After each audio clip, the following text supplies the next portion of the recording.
बहू झूठ नहीं बोलती। सुधा और राकेश के 3 बेटे थे। शादी के बाद तीनों माँ बाप से दूर रहते और सिर्फ त्योहारों में आते। माँ जी, पिताजी, अगली बार आप लोग हमारे घर आइएगा। अरे नहीं बहू, सब यही आ जाते हैं तो घर खिला खिला लगता है। हाँ बहू, तू हमेशा बुलाती है तो जरूर आएंगे तेरे पास भी। हाँ हाँ, दीदी का घर बड़ा जो है, सब कुछ आपने शादी के बाद दीदी को ही तो दे दिया था। हमें भी दिया होता तो हम भी बड़ा घर लेते। क्यों सुनील? अरे नहीं, पापा ने सबको एक बराबर ही दिया है। छोटी बहू, क्या चाहिए तुम्हें, बोलो। वो आपके सोने की चेन वाली घड़ी है ना, वो अगर आप मुझे, तभी वहाँ मजली बहू भी आ जाती है। और मुझे ना आपका मंगलसूत्र कितना लंबा, सुंदर और भारी भी है। अरे हाँ, तुम दोनों को ही दूंगी बहू, चिंता न करो। चलो अब खाना लगाओ, खाना खाया जाए। सभी मिलकर खाना खाते हैं कि पड़ोसन आ जाती है।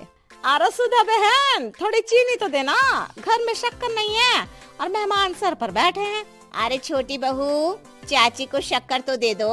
अरे मछली दीदी, आप दे दीजिए ना, मैं यहाँ कम आती हूँ तो मुझे पता ही नहीं है कि सासू माँ सारी चीजें कहाँ रखती है। और तुम, मैं कौन सा यहाँ रोज शक्कर फाँकने के लिए आती हूँ, मुझे भी नहीं है पता। तभी बड़ी बहू हाथ में चीनी की कटोरी लेकर आती है। चाची, शक्कर आप लोगों का बड़ा सहारा है माँ जी और पिताजी को, वरना हम लोग तो यहाँ रहते ही नहीं।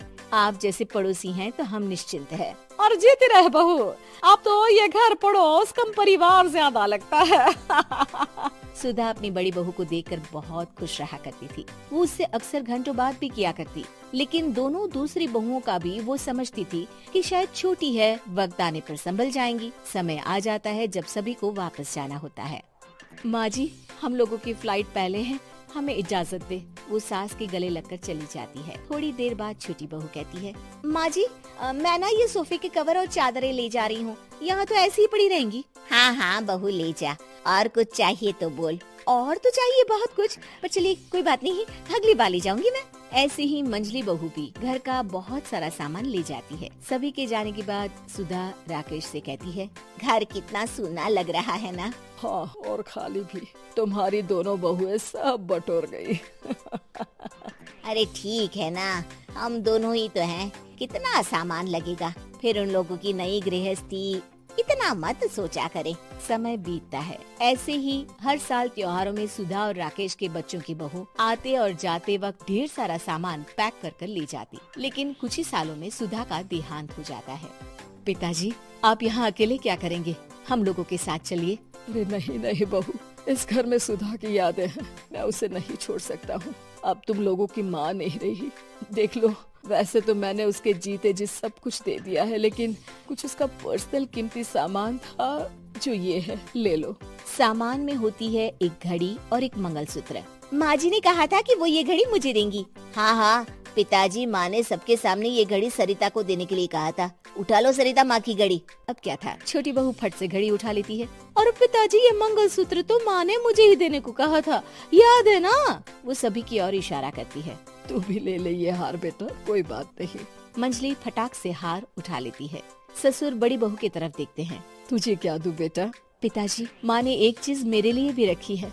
सभी के कान खड़े हो जाते हैं कि आखिर सास ने क्या रखा होगा बड़ी के लिए। अरे माँ जी तो दीदी से प्यार भी ज्यादा ही करती थी, हमेशा उनसे बात किया करती।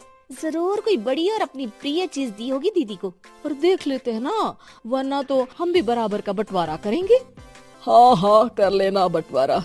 लेकिन बड़ी बहू, बताओ तो, सुधा ने क्या रखा है तुम्हारे लिए? अभी तो हम लोग यही हैं पापा जी, जब जाने लगेंगे तो बता दूंगी। बड़ी बहू के मुंह से ये बात सुनकर बाकी 2 बहुएं सोचने लगती हैं कि आखिर क्या है जो दीदी को सासू माँ देकर गई हैं। दीदी, ऐसा तो नहीं ना कि पूरे घर का आधा हिस्सा माँ बड़ी भाभी को देकर गई हो। तभी वहाँ ससुर आ जाते हैं। नहीं, ऐसा कुछ नहीं है। मकान तो तुम तीनों का बराबर से है। देखो, बड़ी बहू से तुम्हारी सास ज्यादा जुड़ी थी, न जाने क्यों घंटों बात किया करती थी। पता नहीं क्या देकर गई है उसे। और ससुर जी, आपको क्या पता, चालाकी से पूरे घर के पेपर में साइन करवा लिए हो, या फिर कोई छुपा गहना। आखिर मकान पूरा तो आपने सासू माँ के नाम ही कर रखा था ना। अब घर में ये सस्पेंस बन जाता है कि आखिर बड़ी बहू क्या लेकर जाएगी। फिर वो दिन भी आ जाता है जब बड़ी बहू के जाने का समय हो जाता है। बेटा, परसों तुम चली जाओगी, बताया नहीं, माँ ने तुम्हें क्या दिया?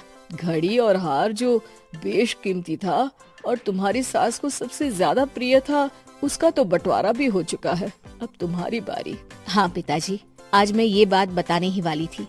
माँ ने मुझे उससे भी बेशकीमती चीज दी है और वो है आप। आपसे अधिक प्रिय उन्हें कुछ नहीं था। माँ चाहती थी कि आप मेरे साथ रहें। चलिए पिताजी।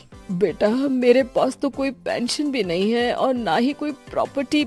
लेकिन आपके पास संस्कार है पिताजी, जो मेरे बच्चे आपसे लेंगे, तो आपको ले जाने पर स्वार्थ ही है मेरा। चलिए ना पापा। सभी के सामने पिताजी बड़ी बहू और बेटे के साथ उनके घर चले।